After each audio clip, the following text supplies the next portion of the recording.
So here it is. Here is the image that I've selected from one of the students out there. As I said before, I really like the depth of field here. When you've got something blurry or grayed out in the background, it creates this kind of like, feels like sense of space because it's got blurred out here. And this creature's got this kind of yellowish eye looking over its shoulder. That's how I'm reading it. So it's got like a lot of mystery to me. I like it.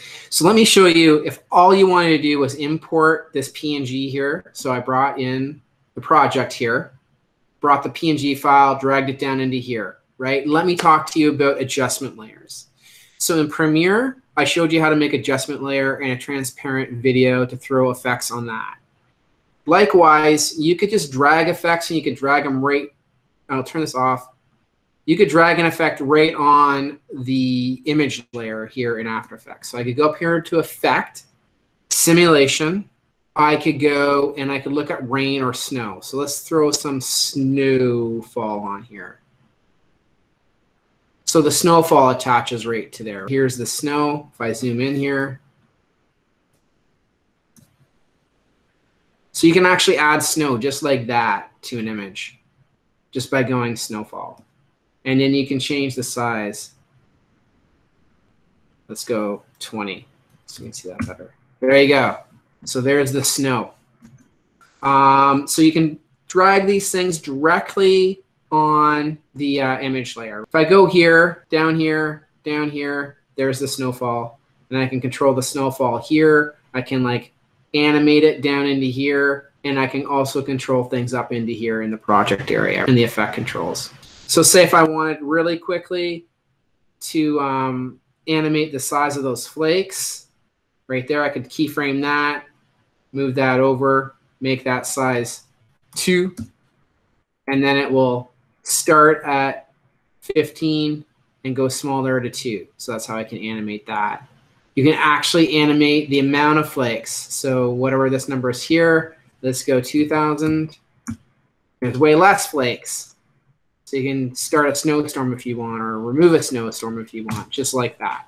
What I like doing is making these adjustment layers and slapping effects on the adjustment layers. So the way I make an adjustment layer is down in here. I make sure I've got lots of area here, so I can right click on it, go new, and there's your adjustment layer. So let's throw it, that's how I threw that adjustment layer on there. I'm gonna delete that adjustment layer here and just keep this one that I just opened. So what I'm going to encourage you to do today is if you've got a graphic that you made in Project 1 or a graphic you're making in Project 2 and you want to create like an animation loop with it, check out Snow.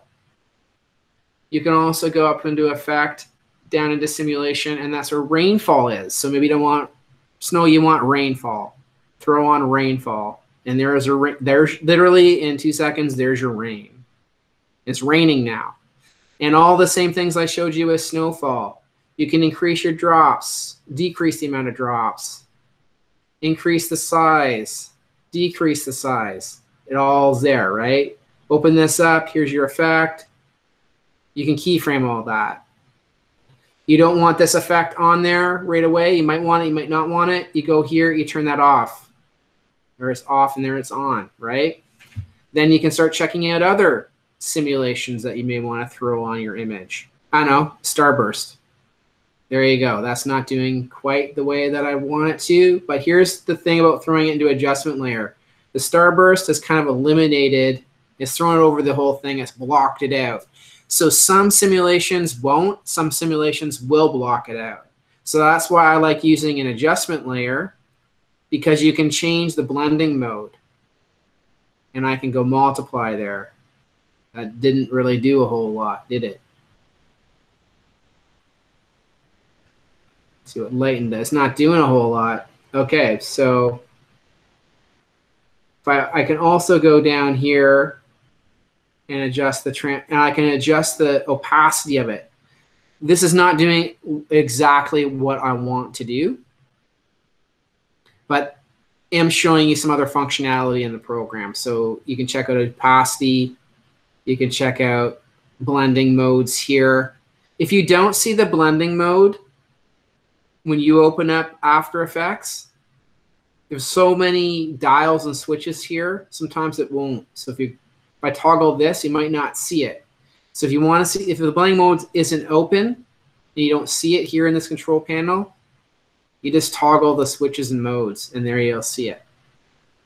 I don't like that, so I'm going to go to the starburst, and I'm going to delete that. But that's part of the learning, just throwing things on, seeing what you like, what you don't like, what works, what doesn't work.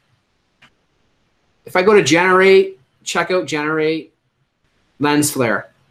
So generate, a cool thing to demo in the generate is lens flare. So throw that on there. Now you create this lens flare. I can move the lens flare around like this. So let me go into the adjustments here. Oh, you can also blend with the original here. So here's where you can blend it. So you can decrease the amount of intensity by blending it with the original image. Go down here, go here. There's lens flare and keyframing. So I could go and I could keyframe the amount of blend I want. So at some point, if I want this looking like it's flickering, I could increase the intensity by decreasing the amount that is blended.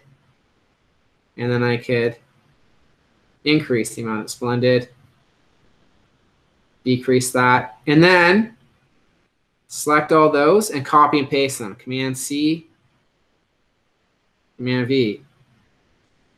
And then I have this flickering light. It's like it's flickering. There you go, with some snow falling. You could also, well, there's the brightness as well. You could do the brightness. So I'm going to keyframe the flare center so I can move the flare around. If I want it to look like it was the sun was moving, I can move it over here. And then we'll switch positions. There you go. You throw a lens flare on, you created a little bit of a flicker and some snowfall action in this image. Let's say this is my loop. The last thing I'm going to tell you in the program, let's say if I want that and I want it ending right there, I only want it exporting to here. So this area here, this little thing is called a work area. And the program will only export to what's in this work area here. You don't want to export a bunch of blocks. So if it comes over here and nothing's happening, you don't want to export like an extra minute of time in your composition. So just move your work area to the end. And that's all you have to do. And then actually it will stop playing when it comes here and then loop back over. Play that, and then I'll just keep looping it right in here for me. It's previewing it. There you go. So now if that's what I want, I'm happy with that. I would just go File, and I go to Export. I wouldn't add it to the render queue. I would add it to this thing called Media Encoder, and I can talk more about Media Encoder next week. But this is the program I would export in.